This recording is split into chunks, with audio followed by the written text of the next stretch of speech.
करनाल पहुंचे इनेलो प्रदेश अध्यक्ष रामपाल माजरा ने कहा, हमने सभी पार्टियों को 25 सितंबर को रोहतक आने के लिए न्योता दिया है। रामपाल माजरा ने हल्के फुल्के अंदाज में कहा, अगर किसी से कोई पाप हो गया हो बीजेपी, कांग्रेस या जेजेपी से, यह उनके लिए गंगा स्नान है। वे डुबकी लगाएंगे तो उनके पाप धुल जाएंगे। व्यक्तिगत तौर पे किसी के बारे में कुछ पता नहीं है, लेकिन उन्हें नहीं लगता कि कोई आएगा। माजरा से जब पूछा गया अभय चौटाला नाराज तो नहीं होगे, उन्होंने कहा, खुले निमंत्रण हम दे रहे हैं तो कोई नाराज नहीं होगा। भिवानी टीचर मौत मामले पर परिवार का बयान आया था, कोई भी पार्टी राजनीति न करे, लेकिन इस पर इनेलो प्रदेश अध्यक्ष ने कहा, सीबीआई को जांच के लिए बोल तो दिया, लेकिन मुझे नहीं लगता यह जांच सफल होगी, क्योंकि सीबीआई को पहले से कई केस सौंपे हुए हैं। हमारे प्रदेश अध्यक्ष की हत्या का केस भी सौंपा हुआ है। आज 2 वर्ष बीत चुके हैं, लेकिन अभी तक कोई जांच आगे नहीं बढ़ी है और मुझे नहीं लगता इस मामले की भी कोई आगे जांच बढ़ेगी। वोट चोरी पर कांग्रेस प्रदर्शन कर रही है। इस मामले में माजरा ने कहा,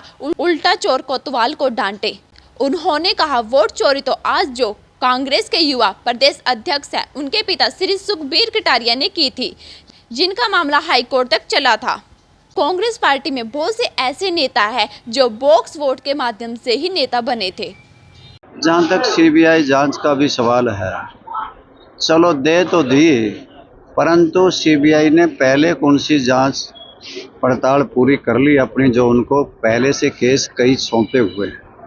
हमारे स्वर्गीय नफे सिंह राठी का केस सौंपा हुआ है, आज 2 वर्ष हो गए लगभग, अभी तक तो जांच आगे बढ़ी नहीं। और भी कई मामले हैं, उन मामलों में भी सीबीआई की तरफ से ढिलाई है। इसमें भी मुझे नहीं लगता कुछ होने वाला है। विपक्ष में लगातार हंगामा हो रहा है, चाहे वोट को लेकर हो, चाहे सीईटी के पेपर को लेकर। उल्टा चोर कोतवाल को डांटे। वोट चोरी तो कांग्रेस पार्टी के जो आज युवा के प्रेसिडेंट हैं, उनके पिता श्री सुखबीर ने की थी, जिनका केस हाईकोर्ट तक चला था।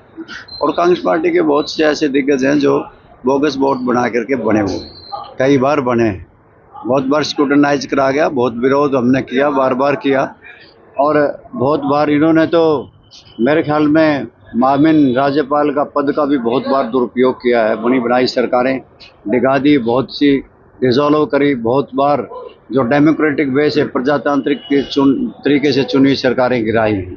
वोटों का कब ये सम्मान करते हैं, कब ये प्रजातंत्र का सम्मान करते हैं? उनको याद नहीं है कि इमरजेंसी किसने लगाई थी। याद रखना चाहिए कि लोगों को नसबंदी में किसने तंग किया था।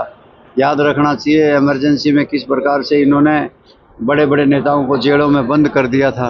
मूल अधिकारों का हनन हुआ था, जुडिशरी तक को भी ललकारा गया था। वो कौन थे? बीजेपी पार्टी को किस तरह देखते हैं?